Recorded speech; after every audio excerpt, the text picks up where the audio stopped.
This is Monkey World in Dorset, the largest ape and monkey rescue centre on the planet. Today on Monkey Life, there's a new baby in the woolly monkey house, but the team are worried for its safety.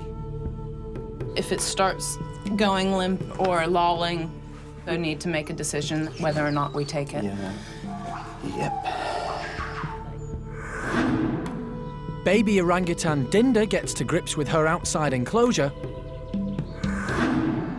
and stump-tailed macaque Coco struggles with hers.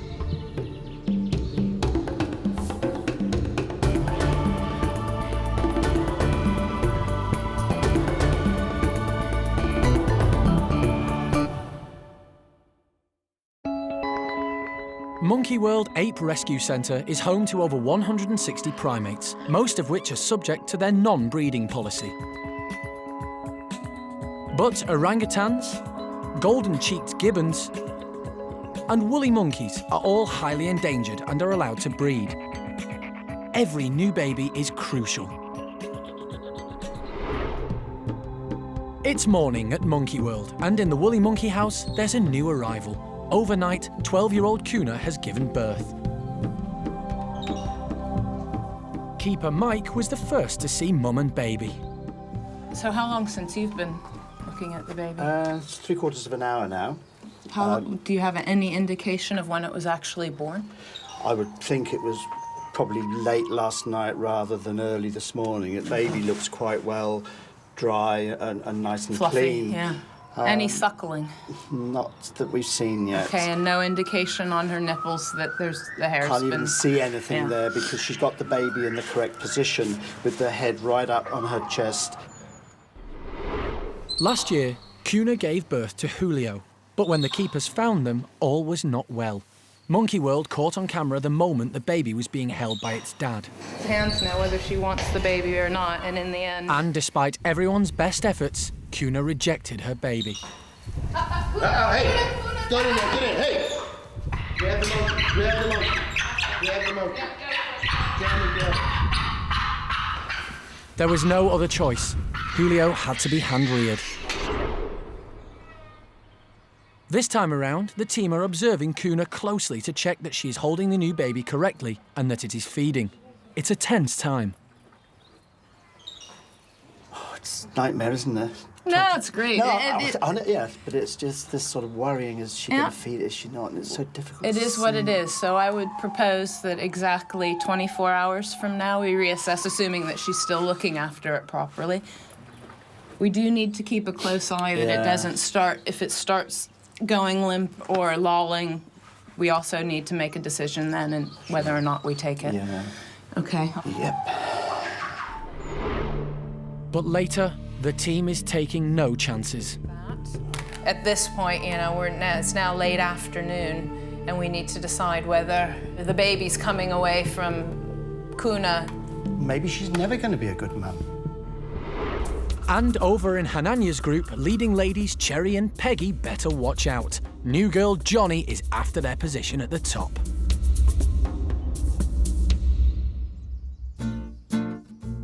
On the other side of the park, animal manager Jeremy is taking an unusual route into the Orangutan Nursery. Hang on.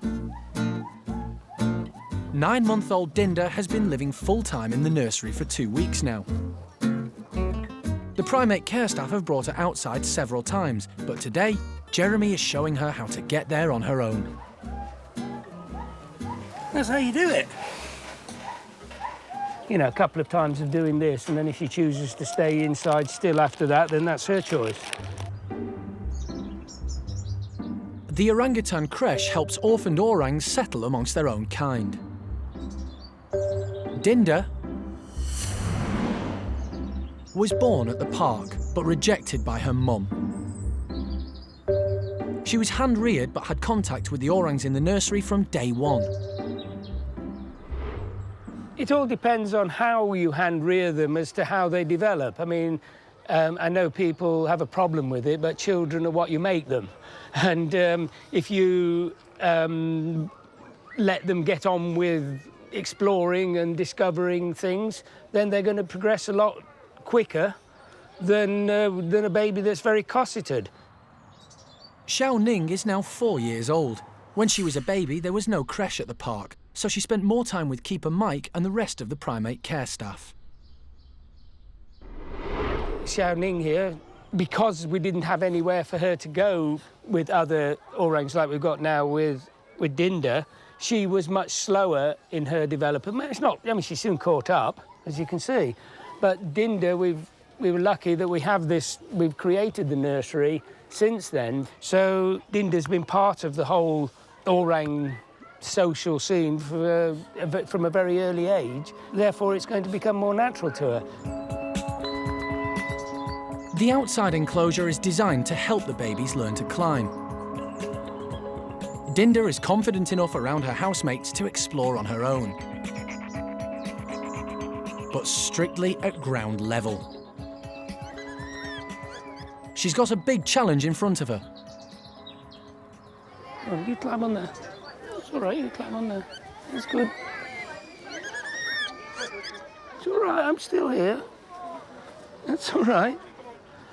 God, what do you like, eh? I'm an orang with vertigo. It's terrible. Orangutans are the largest tree-living mammal in the world, and they have a remarkable ability to swing through the treetops. As orangs spend the majority of their day living up high, Dinda best develop her head for heights. You big wuss. If you were an orangutan, this net is a very attractive thing to climb on, so hopefully she'll get over this vertigo thing she's got. Goodness me, it's so attractive, that net. No, it isn't, she says. But Jeremy's got one more trick up his sleeve. Show Dinda how it's done. This is bound to work, isn't it? Right. If this doesn't work, I'm going to give in. Right, now just go and play. I'm not holding you. You're not holding me. Nah, I think little girl's getting tired now, so I think we'll call this soon. She's nodding off. So now I've got to make the decision, do I stay here and have a kip with her, or do I come down and do some work? Could somebody call the fire brigade for me, because I'm stuck? Help! Back with the woolly monkeys, new mum Kuna is still holding on to her baby, which is good news, but no one has seen it feed yet. Kuna rejected her last baby, Julio. Thanks to Alison and Mike, he became only the second woolly monkey in the world to survive being hand-reared. You feel happier now, do you? I can hear you snuffling in the ear. The team haven't decided whether or not they should take this baby away to be hand-reared, but they want to be prepared. So we're getting ready for all eventualities. Everything that I used and Mike used with Julio, we've boxed up and we've got here. So now we just need to make best plan, because I think at this point, you know, it's now late afternoon and we need to decide whether the baby's coming away from Kuna. What do you think? Oh, God. That says it all. I think, knowing her past record with the other one, I think we ought to probably err and be a bit cautious and take it away. Maybe she's never going to be a good mum. You know, some primates just will never entertain the idea of having a baby and holding it even. It's just this crucial thing of trying to find the baby to suckle. And the nipples are so far under the armpit, it's covered in hair. It's like even a mother that rears a baby, you don't hardly ever see it suckling. There's so many things to... So rather than have another disaster, you know, hopefully if we take it, you know, as Alison did with little Julio, you know, we can make this one survive. And Julio's gone back in that group. I mean, he's a total little sweetheart. Kuna's doing much better than she did with Julio, and the park really want her to bring up the baby. But if it's not feeding, the team can't take any chances. They're going to have to make their decision soon. It's a huge lottery, isn't it? It's not, we were just talking going up the road. This is just such an awful thing to have to decide. Coming up, decision time. Will the team take drastic measures with the new woolly monkey baby? If this was a first-time baby, you'd think maybe give it the benefit of the doubt. With the past history of the animal, I'd do it. I'd go for it now and take the baby. And Johnny shows just how ambitious a chimp can be when she starts making a play for top man, Hananya. So he obviously thinks that she's going to be somebody significant, and I'm sure she agrees.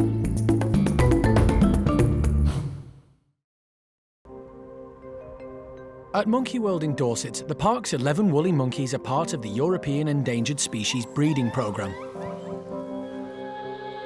In the early hours of the morning, 12-year-old Kuna gave birth to her second baby. The team have been watching them closely. But the infant hasn't suckled and Mum isn't holding the baby properly. If the baby doesn't feed, it'll become weak and dehydrated, and this could prove fatal. It's now the end of the first day, and baby hasn't suckled yet, that's for sure. So that's not good. But more concerning to us right now, actually, is the fact that whenever Kuna moves around, the baby's legs and tail are hanging. So she's supporting it behind the back of the neck and at maybe the top of the back. But the rest, you know, the baby's holding on with its hands, but it's not holding tight with its legs and tail, which it should be. It really doesn't look too good. I mean, it just really is the most terrible thing in the world. I really don't want to take it from her because she's trying. But the baby's not thriving. There is no obvious answer for this. We need to make a team decision on this, and everybody really does need to have a bit of an opinion. I don't like watching her fly around with it. It looks downright almost dangerous for the baby when she's moving quickly. The rest of the primate care staff come to observe Kuna and her infant before making the final decision. The legs and the tail still aren't tight. It doesn't appear to be improving per se. We can leave it until tomorrow morning, but If this was a first-time baby, you'd think maybe give it the benefit of the doubt. With the past history of the animal, I'd do it. I'd go for it now and take the baby. Yeah, me too, actually. ooh, that's really hanging. Okay, that last image did it for me, I think, unless anybody has any other opinion. I think so. The baby's hanging limp from its back end. Yeah? You guys happy with that? Yeah? I think so, yeah. Okay, Certainly. let's do the deed. Kuna is going to have to be sedated. Animal manager Jeremy uses a blowpipe to administer the anaesthetic.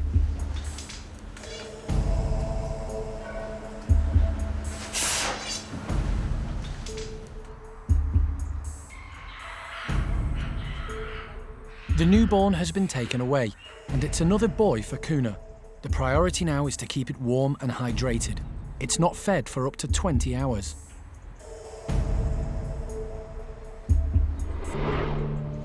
Later, it's touch and go.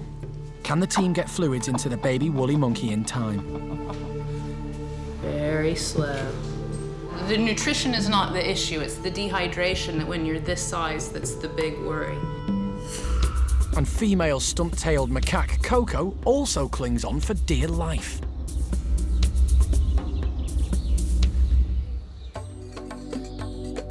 Over in Hananya's chimp group, newcomer Johnny is busy proving that behind every good man, there's an even better woman. Johnny came to the troop from the chimp nursery only 4 months ago, but she was quick to grasp the complex hierarchy of the group. She settled in quickly, but she has a higher aim in mind than simply being popular with her peers. It seems likely that one day, Johnny will be one of the dominant ladies in the group. I do think Johnny's going to be a very high-ranking female. Hananya seems to be very keen on Johnny. He spends a lot of time grooming her. So he obviously thinks that she's going to be somebody significant, and I'm sure she agrees. For now, the position is already taken. Cherry and Peggy are the dominant females.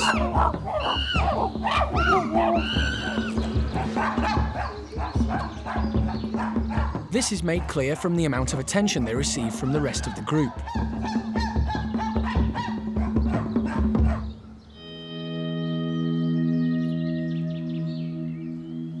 Grooming isn't just a way of relaxing and bonding, it's also how the chimpanzees establish their hierarchy.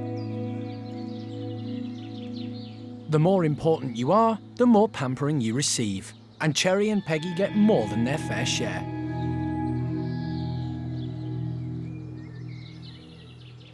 Establishing the dominant females in the group is vital, because they are, after all, the powers behind the throne. 3 years ago, when the transfer of power in the troop shifted from Rodney to Hananya, the high-ranking females gave Hananya their seal of approval by grooming him from head to toe. Without the support of the ladies, none of the boys become the alpha male of the group. So being a high-ranking female is an important and much sought-after job. It's extremely unusual for a chimp to enter a group from the nursery and have the effect that Johnny's having on Hananya's group. At 8 years old, she has become a big female, confident with both dominant males and females in the group. And she's very much the boys' centre of attention at the moment. But Johnny's no fool. She's made the right friends, but she's focused on a much bigger prize, the boss man himself, Hananya. It certainly looks like Johnny's going places.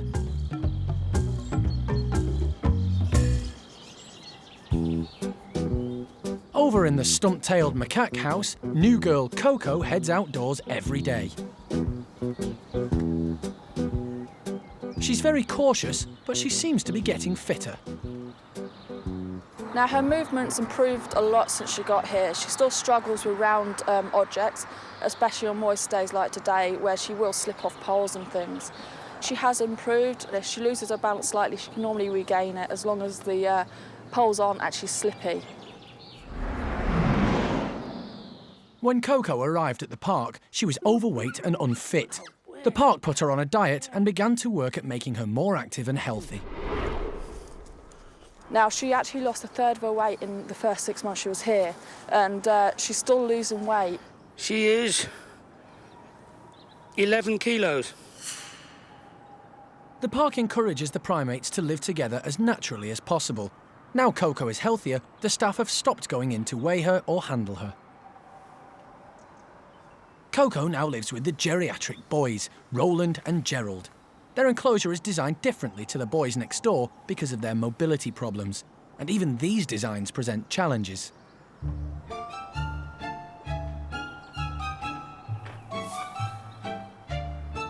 Coco shakes off the fall and stays determined.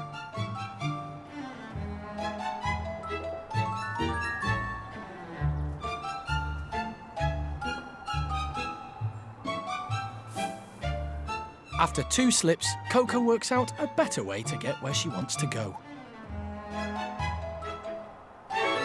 Oh, she's very stubborn. She slipped down the first pole, so she then chose another path round. So she's got the intelligence to do that and the mobility to do that now. She's doing incredibly well today. She's right round at a point that we haven't had her before. If she wants to do something, she'll do it. If there's anything in her way, she'll generally push it out the way unless she can't. And then she'll keep going until she gets bored, and then she'll find an alternative route. Coco's rehabilitation is going very well, and life for her has certainly improved.